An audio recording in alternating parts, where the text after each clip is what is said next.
All right, guys, welcome back to DragBoss Garage. It's been a while since I messed with a Cougar. It's been nothing but a big hassle getting the right springs and the whole situation. But here's where we're at. I finally got the correct springs.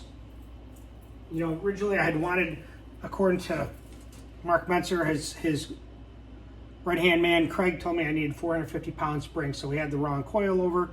You saw that deal. Then we got these springs, which are the right springs, but they were 400 pounds per inch. I think that's how it goes. And when we put the car down, it was too low. Not enough that I felt comfortable with, and I know I wanted to get a little bit more height, at least so you could see the front of the tire in here. It was kind of, I don't know, it looked pretty mean. I should have took pictures, but I didn't. So I finally got the right springs, 450-pound springs. One of the things that we decided to go with, because once I had tried to adjust the other springs a few turns, it just was wanting to twist the spring. It just had so much pressure on it. So he sent me these thrust bearings, which go on the coilover bottom, which will go on the bottom of the shock, go against this, and it'll rotate. I'll be able to adjust it up without hopefully turning the spring. That's the goal of it. So that's pretty cool. These are made by All-Star. So I did the other side already. I'll show you a picture of that. I'm just going to show you where I'm at taking this apart. So I got it on jack stands on the frame. I got the control arm pushed up so the spring has tension on it now and weight, and that's when you take the shock out. So I'd already loosened up the little Allen head bolt for the adjuster. I do need my glasses though. So let me loosen up the shock. I like to loosen up just till it's down a couple threads.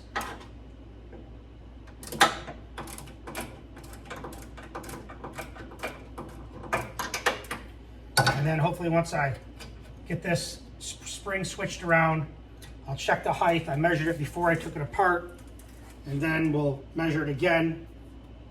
And then if I have to, I'll adjust it up. I think I wanted 26 inches. I had 24 3/4 or something like that. I only need about an inch, and I'd be pretty happy with it. The spanner wrench here I got off Amazon, but it hooks in here. You can see here, I won't do it now, but you twist it and adjust it that way up or down. So let's get the shocks off, loose at the top. So there's the top of the shock there.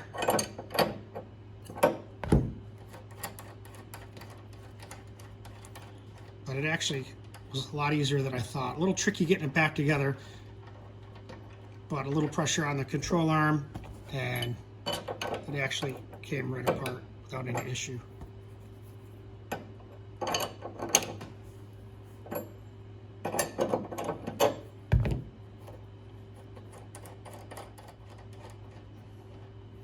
Always remember, you don't need these shock rubber, these bushings smashed like crazy. Just nice and snug, a little bit of bulge, that's all you need.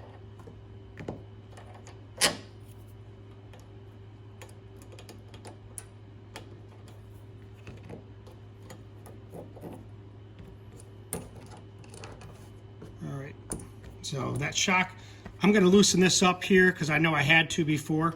So let me loosen that up, then we'll go back down below and we'll see if we can drop that out of there. So I loosened up the top of the shock.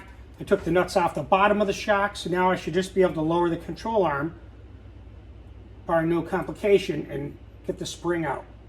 So I will tell you this. I talked to Warren Johnson today.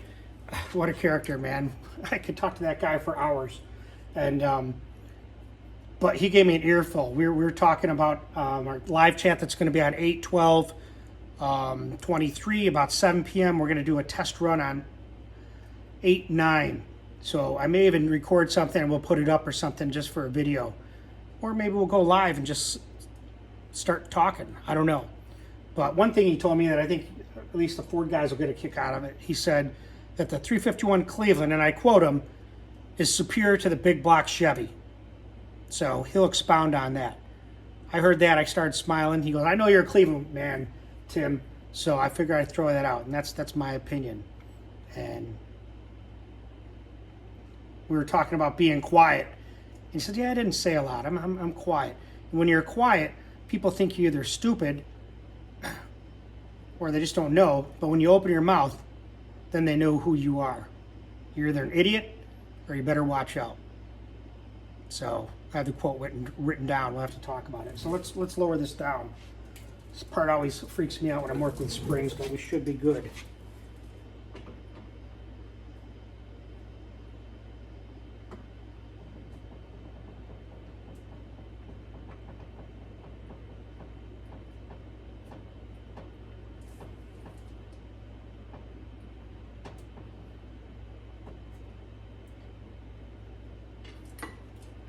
So the tension's off the spring now, and you can see it's kind of moving. So now it's a matter of getting that out of there.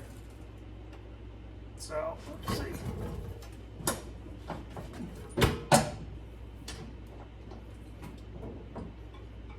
This is going to be a tricky part.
Ain't no simple task, but we got it.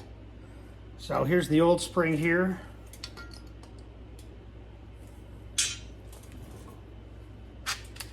Make sure that's all the way down.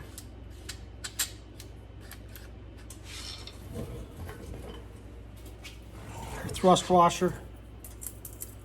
And I appreciate you guys watching my videos. Hopefully you're enjoying that Holley intake manifold that I'm porting, because I'll tell you, that's a whole different ball game right there. Something I never did before, and I think it's coming out nice. Make sure I got the right spring. 450, that's it.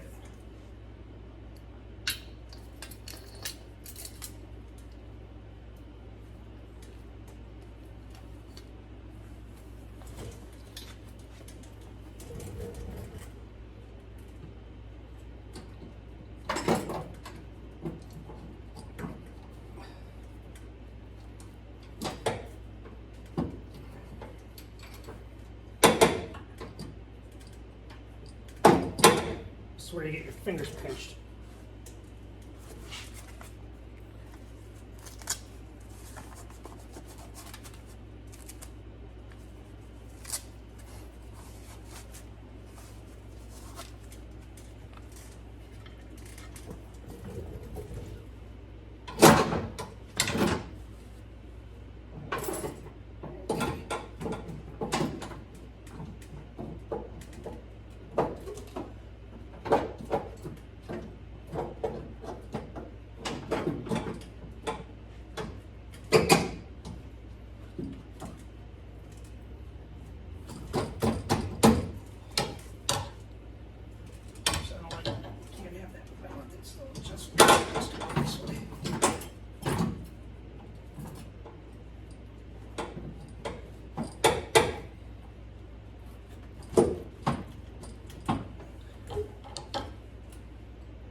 like that.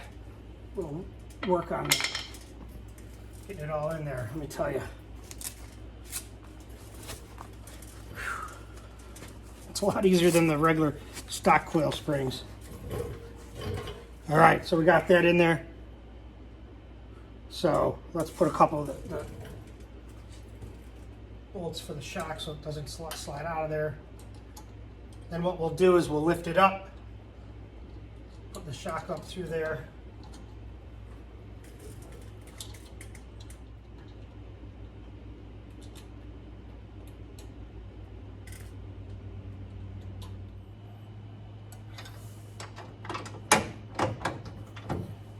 So you kind of get the shock lined up. Actually, it looks pretty good.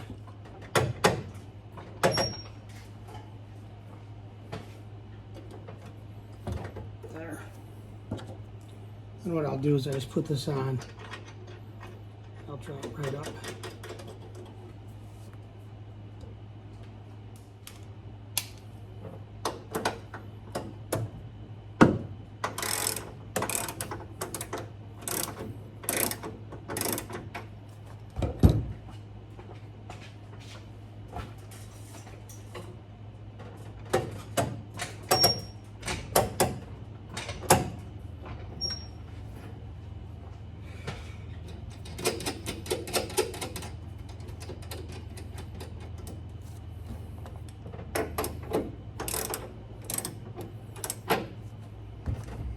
Tighten this up first.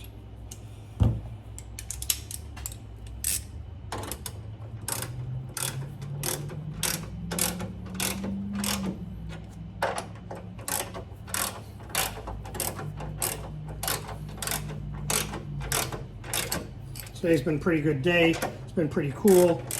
So hopefully I can get this thing done and finished in the next week or two. Just got to go back over and measure everything. It took so long to measure the bump steer to get that correct because that is imperative to have that right. We must have measured 200 or, well, I can tell you we spent hours. Forgot how long we spent on this thing. Spent 14 hours on this thing messing around with it, changing, redoing the bars in the front for the strut bars, different heim ends, had to re-weld them to the frame. I'll show you some of that.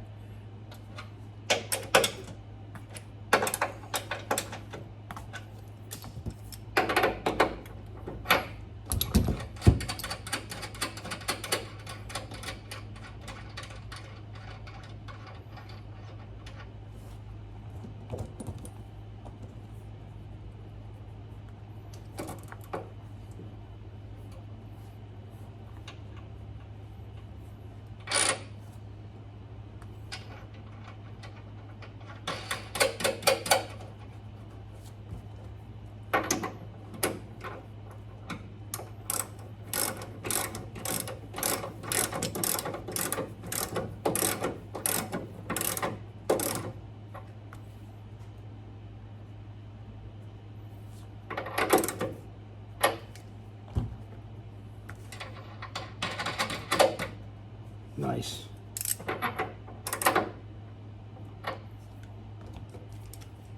Then I just have to tighten up the bottom of the shocks. And then we can check the height, see how it changes. I measured everything ahead of time.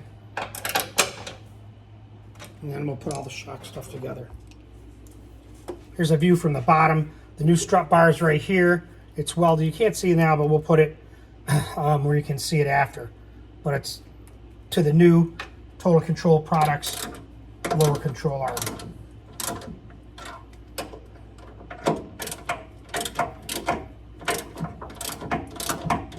Remember, all this stuff needs to be tight, but you don't need to be tight enough so stuff breaks.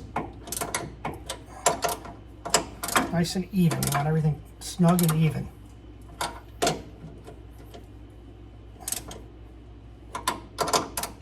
And let me show you what it looks like underneath here. That looks choice. Very nice. So, new brake line I had put on right here, which goes out through here into the engine compartment. It doesn't have the greatest bend here because it was way tighter than this from the factory. But you know what? It's good enough for me. I used to have a limiter here that would limit this control arm. Now I don't need it anymore, which is perfect. I think we had 3.5 inches or 4 inches of travel. I think it was 3.5. So there's the spring now installed. Mark Mentzer's double adjustable shock with the coilover conversion, so to speak. The thrust washer is right here underneath this. So when I turn this, it's going to be a roller bearing instead of scraping against the spring. The new total control upper control arms, you can see there. Now this has the 1-inch offset here, which I needed to correct this. It was so poor from the factory. There was binding with what I had set up, which you can't see it now, but that ball joint itself is almost perpendicular. Before it was cocked and had all these issues. So in order to get the right amount of caster, I had to adjust this way out to the max and left this side pretty much factory, or the way it was. So the wheels kind of pulled out and pushed back. But that's what I had to do to get the right amount of caster. I think we had positive 3.5 or 4. Here's the new mount I have for the strut rod going to the Total Control Products lower control arm. I had to drill a 5/8 hole through here to mount this. Then the bar comes into here to the front. We welded this back here with a front cross member. So it's much more, I think it's a little more secure than it was before. And it allows us to have everything we need for adjustment wise. So the bump steer was good. I think we had 7/16 of an inch through travel. We'll have to talk about that when I get down to it. But yeah, that's it. Finally, getting somewhere. But I mean, it's been 2 months trying to get these springs, the spring debacle figured out. Well, there it is. It didn't change the height much, that's for sure. Not like I thought it would be. I need about 1 inch more, but I haven't even adjusted it yet. I just want to raise it up about 1 inch, and I think we'll be good. Now the tire's not hitting when I rotate it, where it hit the fender well before in the front. That's awesome. Finally.